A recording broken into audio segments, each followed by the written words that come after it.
നമസ്കാരം. സുപ്രീം കോടതിയിൽ നിന്ന് ഇടക്കാല ജാമ്യം നേടി തെരഞ്ഞെടുപ്പ് പ്രചരണത്തിന് എന്ന പേരിൽ പുറത്തിറങ്ങിയിരിക്കുന്ന അരവിന്ദ് കെജ്രിവാൾ, ദില്ലി മുഖ്യമന്ത്രിയും ദില്ലി മദ്യനയ അഴിമതി കേസിലെ പ്രധാന പ്രതിയുമായ അരവിന്ദ് കെജ്രിവാളിനെ പുകഴ്ത്തുന്ന തിരക്കിലാണ് ചില മാധ്യമങ്ങൾ.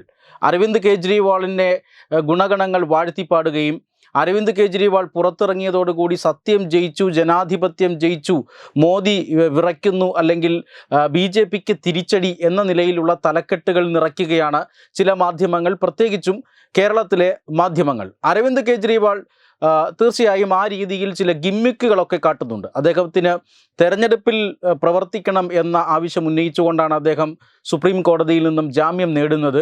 പക്ഷേ അദ്ദേഹം തെരഞ്ഞെടുപ്പ് പ്രവർത്തനം നടത്തുന്നു എന്ന പേരിൽ ചില ഗിമ്മിക്കുകളൊക്കെ കാണിക്കുന്നുണ്ട്. ദില്ലിയിൽ വാർത്താ സമ്മേളനം വിളിച്ചു ചേർക്കുന്നു, ദില്ലിയിൽ MLA-മാരെ വിളിച്ചു ചേർത്ത് പ്രസംഗിക്കുന്നു. അതിനുമപ്പുറം നരേന്ദ്രമോദിയുടെ ഗ്യാരണ്ടിക്ക് പകരമായി കേജ്രിവാൾ ഗ്യാരണ്ടി പ്രഖ്യാപിക്കുന്നു. ഇന്ത്യ മുന്നണിയുടെ നേതാക്കളെ പോലും അറിയിക്കാതെ കേജ്രിവാൾ ഗ്യാരണ്ടി പ്രഖ്യാപിക്കുന്നു. പിന്നീട് പലതരത്തിലുള്ള വാഗ്ദാനങ്ങൾ നൽകുന്നു. ചൈനയെ പിടിച്ചെടുത്ത ഭൂമി മുഴുവൻ തിരിച്ചെടുക്കുമെന്ന് പറയുന്നു. ഈ രീതിയിലുള്ള ആവേശം കൊള്ളിക്കുന്ന പല പ്രസ്താവനകളും പരിപാടികളും ഒക്കെ പകൽ സമയത്ത് അരവിന്ദ് കെജ്രിവാൾ നടത്തുന്നുണ്ട്. ഇതിൻ്റെ മറ പിടിച്ചുകൊണ്ട് വളരെ വ്യക്തമായി മറ്റു ചില പ്രവർത്തനങ്ങളും അരവിന്ദ് കെജ്രിവാൾ നടത്തുന്നുണ്ട്. അത് എന്താണ് എന്ന് വെച്ചാൽ, തീർച്ചയായും താൻ അകപ്പെട്ടിരിക്കുന്ന 100 കോടി രൂപ കൈക്കൂലി വാങ്ങിയ ഈ അഴിമതി കേസിൽ, ദില്ലി മദ്യനയ അഴിമതി കേസിൽ നിന്നും പുറത്തു കടക്കാൻ ആവശ്യമായ തെളിവ് നശിപ്പിക്കൽ ആണ് ഇദ്ദേഹം ചെയ്തുകൊണ്ടിരിക്കുന്നത് എന്ന് മാധ്യമങ്ങൾ കാണുന്നില്ല. യഥാർത്ഥത്തിൽ വസ്തുത കാണാത്തത് കൊണ്ടാണോ, വസ്തുത മറച്ചു വെച്ചുകൊണ്ടുള്ള പ്രചരണമാണോ മലയാളത്തിലെ മാധ്യമങ്ങൾ നടത്തുന്നത് എന്നത് സംശയമാണ്.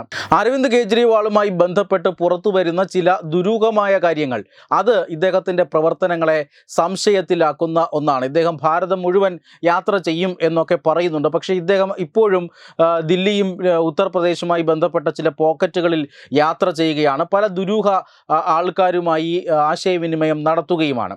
ഇതിലേറ്റവും അവസാനത്തെ ഉദാഹരണം എന്നത് ആം ആദ്മി പാർട്ടിയുടെ തന്നെ രാജ്യസഭാ MP ആയ സ്വാതി മാലിവാളിൻ്റെ തിരോധാനമാണ്. സ്വാതി മാലിവാൾ കഴിഞ്ഞ 48 മണിക്കൂറായി ഈ സ്വാതിയെക്കുറിച്ച് യാതൊരു വാർത്തയുമില്ല.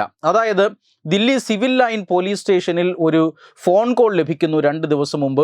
ആ ഫോൺ കോളിൻ്റെ ഇപ്പുറത്ത് സ്വാതി മാലിവാളായിരുന്നു. Swati Maliwal civil line police ഉദ്യോഗസ്ഥരോട് പരാതിപ്പെട്ടത് തന്നെ മുഖ്യമന്ത്രിയുടെ വീട്ടിൽ വെച്ച് ഒരാൾ ക്രൂരമായി മർദ്ദിക്കുന്നു, അത് വൈഭവ് കുമാർ എന്ന മുഖ്യമന്ത്രിയുടെ ഏറ്റവും അടുപ്പക്കാരനായ ആളാണ് തന്നെ മർദ്ദിക്കുന്നത്, സഹായം വേണം എന്നാവശ്യപ്പെട്ടുകൊണ്ട് സിവിൽ ലൈൻ പോലീസ് സ്റ്റേഷനിലേക്ക് വിളിക്കുന്നു.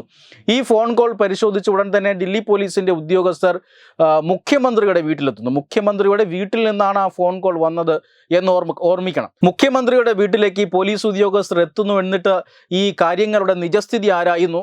അപ്പോൾ അവിടെ നിന്ന് പോലീസ് ഉദ്യോഗസ്ഥർക്ക് ലഭിച്ച മറുപടി അതൊരു വ്യാജ കോളായിരുന്നു, ഒരു ഫേക്ക് ന്യൂസ് ആണ് എന്ന മറുപടി കൊടുത്ത് പോലീസ് ഉദ്യോഗസ്ഥരെ തെറ്റിദ്ധരിപ്പിച്ച് പറഞ്ഞയക്കുന്നു. തെറ്റിദ്ധരിപ്പിച്ചു പറഞ്ഞയക്കാൻ കാരണമെന്ന് പറഞ്ഞത്, അപ്പോഴും സ്വാതി മാലിവാൾ അവിടെ ഉണ്ടായിരിക്കാനുള്ള സാധ്യതയുണ്ട്, അവർ മർദ്ദനത്തിന് ഇരയായിരിക്കാനുള്ള സാധ്യതയുണ്ട്. വൈഭവ് കുമാർ എന്ന അരവിന്ദ് കെജ്രിവാളിൻ്റെ ഏറ്റവും അടുപ്പക്കാരനായ വ്യക്തിയാണ് ആക്രമിച്ചത്. അരവിന്ദ് കെജ്രിവാൾ ആ സമയത്ത് ഔദ്യോഗിക വസതിയിൽ ഉണ്ടായിരുന്നു താനും. ഈ കാര്യങ്ങളാണ് ദുരൂഹത വർദ്ധിപ്പിക്കുന്നത്. പോലീസിനെ തെറ്റിദ്ധരിപ്പിച്ച് പറഞ്ഞുവിടുകയും ചെയ്യുന്നുണ്ട്.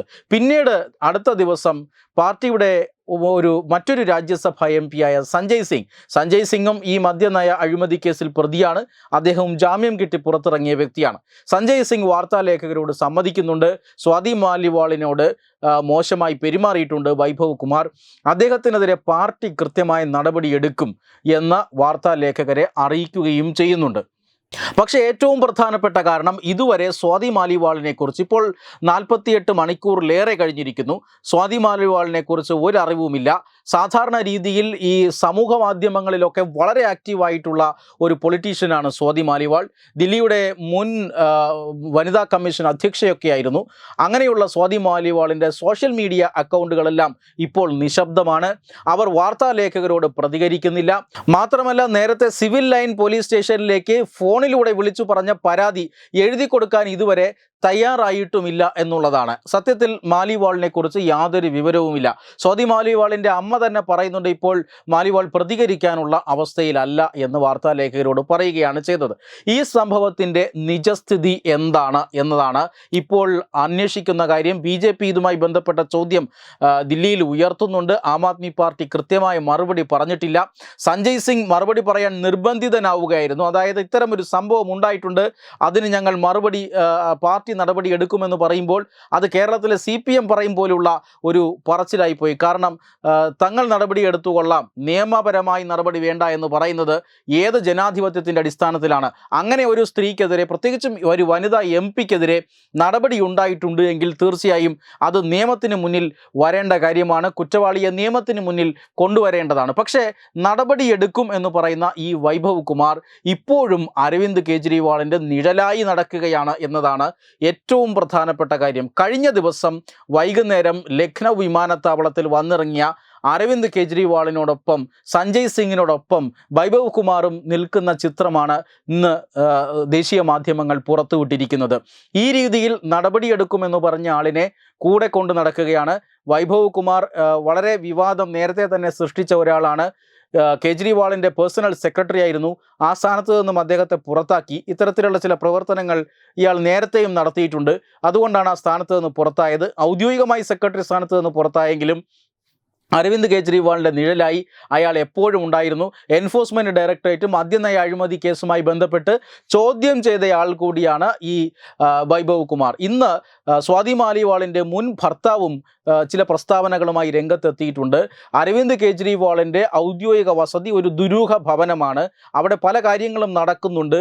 അത് നിയമപ്രകാരം തെറ്റാണ്. അതുകൊണ്ട് തന്നെ അന്വേഷണം വേണം. സ്വാതി മാലിവാളിൻ്റെ ജീവൻ അപകടത്തിലാണ്. ഇതുവരെ മാലിവാളിനെ കുറിച്ച് യാതൊരു വിവരവും ഇല്ലാത്തത് ദുരൂഹത ജനിപ്പിക്കുന്നു എന്നൊക്കെ പറഞ്ഞ് പ്രസ്താവനയുമായി അവരുടെ മുൻ ഭർത്താവും രംഗത്ത് വന്നിട്ടുണ്ട്. എന്തായാലും ഈ കാര്യങ്ങൾ കൂട്ടി വായിക്കുമ്പോൾ അരവിന്ദ് കെജ്രിവാൾ, ദില്ലിയുടെ മുഖ്യമന്ത്രിയും ദില്ലി മദ്യനയ അഴിമതി കേസിലെ മുഖ്യ പ്രതിയുമായ അരവിന്ദ് കെജ്രിവാൾ പുറത്തിറങ്ങിയത് രാഷ്ട്രീയ പ്രവർത്തനം നടത്താനല്ല, ദില്ലിയിൽ വിജയിക്കണമെന്നോ ഇന്ത്യ മുന്നണി അധികാരത്തിൽ കൊണ്ടുവരണമോ മോദിയെ തോൽപ്പിക്കണമോ എന്നതല്ല അയാളുടെ ഉദ്ദേശം.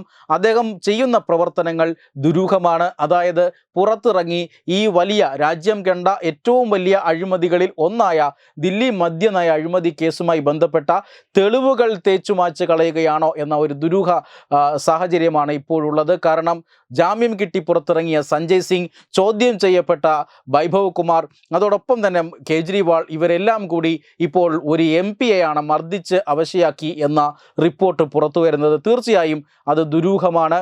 അതുകൊണ്ട് തന്നെ അരവിന്ദ് കെജ്രിവാളിൻ്റെ ഓരോ നടപടിക്രമങ്ങളും ഇപ്പോൾ ചോദ്യം ചെയ്യപ്പെട്ടുകൊണ്ടിരിക്കുകയുമാണ്.